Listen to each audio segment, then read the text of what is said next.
boys and girls, and welcome to the concession stand here on the KB Radio Network. I am your host, Kevin Reed, and this is the review of the brand new Max original thriller directed by Caitlin Held and Logan George, produced by M. Night Shyamalan, Caddo Lake. And this film stars Dylan O'Brien and Elsa Scanlon, and this I thought was one thing, but it ended up being another. How is everybody doing today? This is a film that I just so happened upon when I saw the trailer for it on YouTube maybe a week ago. I didn't know anything about this film. It looked interesting. I'm like, okay, and I'm a big fan of Dylan O'Brien. As you know, Dylan O'Brien is one of those guys that you often wonder why he isn't bigger than what he is. I mean, he has been the lead of a franchise, the Maze Runner films. He's shown that he can be in other things. I saw him what that was, something with the American Assassin with Michael Keaton. He was good in that.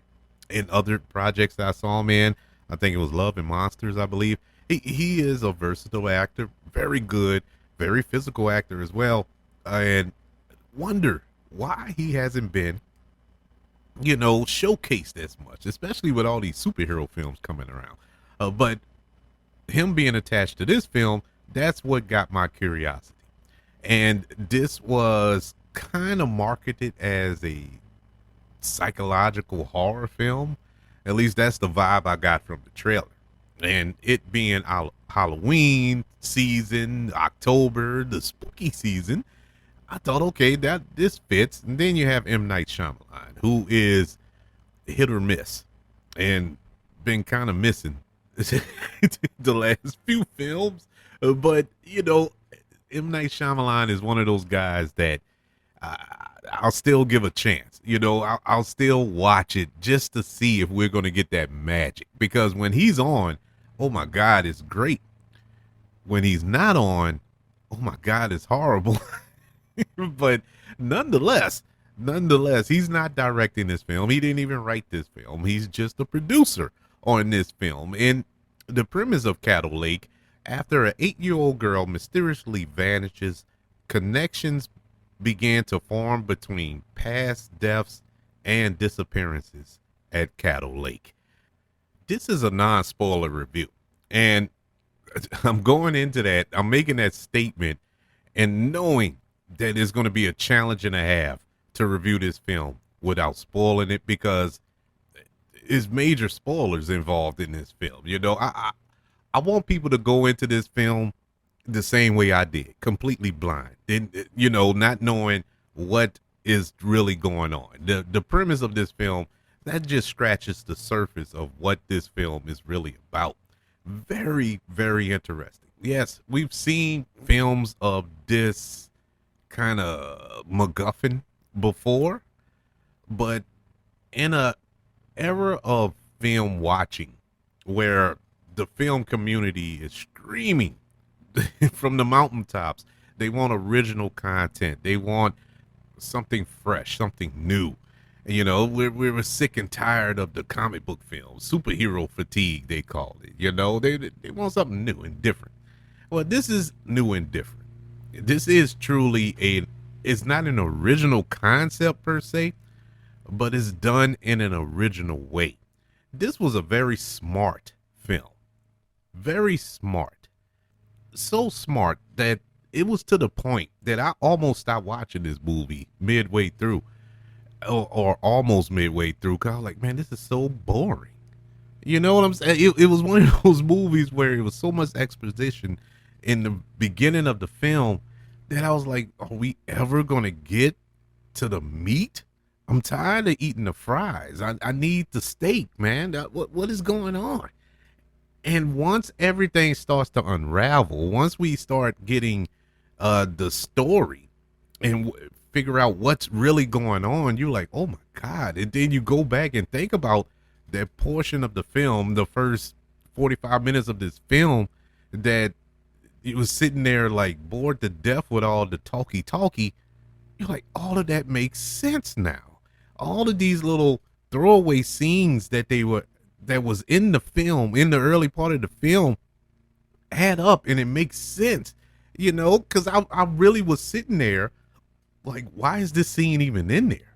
It makes no sense. It was just a random scene. And then when we get towards the end of the film or the third act of the film, you're like, oh, it was done so well. This movie, I must say, shocked me beyond belief. I can't believe the more I get away from it, the more I appreciate it. I watched it yesterday, and initially I wasn't going to review it. I was like, oh, okay. And as time went on, hours went on, tossed and turned, and woke up and walked around, and like I couldn't get it out my head. And like every time I thought about it, something new would kind of click, and a greater appreciation for a performance or a plot point or a line of dialogue even early on in the film that plays a part later on in the film that you're like, wow, this is so, they don't make movies like this no more, like I was saying, I wasn't going to review it because there's so much in this movie as far as spoiling it and the twists and the turns that take place in here that I was like, man, I can't review this film without spoiling it. But it's I found myself making it easier as time got on. Like, okay, I know not to touch none of the plot. I'm just gonna talk about the performances, starting with Dylan O'Brien, who's the star of this film. He plays a character by the name of Paris, who is dealing with some I'm not gonna say demons. Well, yeah, some demons. He has some demons in his past, and some grief that he's dealing with, and guilt that he's dealing with, and so much on this character, and you can see it in his face. You can hear it when he talks, and the way Dylan O'Brien plays this character is amazing, and it just reinforces the fact that I started off this review with, that Dylan O'Brien, give him anything, man. This dude is amazing. What a performance by him. I loved his performance. Loved the performance of the female lead here, Elsa Scanlon, who I haven't seen in anything. This is my first time being exposed to her. This isn't her first film, but it's my first time seeing her, and I want to see more. Now, she really, to be honest with you, she's more of the star than Dylan O'Brien is. They're essentially co-leads, and her performance throughout this film, because her character actually has a bigger arc than Dylan O'Brien's character. So I would give her the main lead, if anything. I know Dylan O'Brien is at the head because he's the biggest name in this film. This is a small film, and he is the most well-known name in the cast. But Elsa Scanlon, man, great job. Great job. Can't wait to see more of her. Good to see Lauren Ambrose in this film. I'm always had a huge crush on her, and watching her in this, and I was like, yep, it's still there. But even more importantly, another powerful performance. Didn't understand where her character was going in the beginning. It seemed like the standard mother or controlling mother figure. And then when we get to the end, you're like, oh my God, it's so much more to this character. And that's what this film is. There's more. It's more than what meets the eye, and it's not even a Transformers film. This is so much to these characters that you're introduced with at the beginning. By the end, it's a complete flip. It's a whole 180 on not just the film, but the performances. The film was shot fairly well. I thought it looked gorgeous in this little grimy backwoods town that they're living in Texas, and the swamp area there is, or the lake that it is, and the reasoning behind what all of the things that are taking place in this film makes sense. And this is a film that doesn't dumb anything down to you. Like I said, it's a smart film. It doesn't dumb down the story so you can keep up. you are able to keep up. If I can keep up with it, everybody can keep up with it. It's a very simple plot, yet it's boy, I backed myself in the corner here. I'm dancing around trying not to say it. But it is smart. I'll just leave it there. It's smart how the story flows and keeps you on the edge of your seat. Once you get to the third act of this film, you're like, okay, how is all of this gonna tie up? And then when it happens, you're like, oh my god, yes. But it's something else that's going on that's gonna be like, oh, it's not a happy rainbows and sunshiny ending. And I appreciated that as well. I will say, man, this was a pleasant surprise. This is probably one of the biggest surprises of the year for me. I, perfectly placed on streaming.